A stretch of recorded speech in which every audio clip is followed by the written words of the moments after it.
Welcome to Sweet Life Beat Life. We hope this video helps.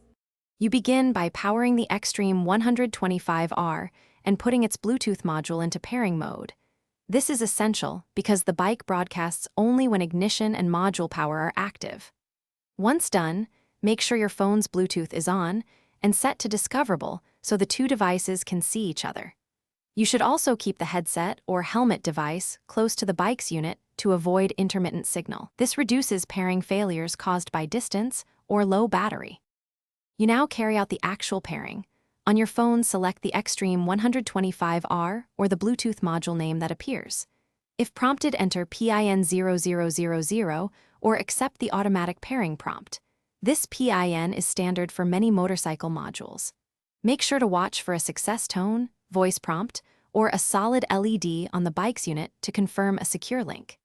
If audio routing is required, set the motorcycle as the media and phone audio output in your phone's Bluetooth set. You finish by testing a phone call and streaming a short audio clip while stationary or riding slowly to ensure stable audio and microphone function.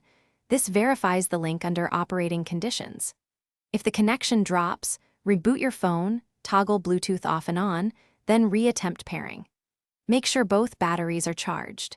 If problems persist, reset the motorcycle's Bluetooth module to factory mode and pair again. That clears conflicting entries and usually resolves stubborn pairing issues. Thanks for watching. Consider subscribing if we helped you.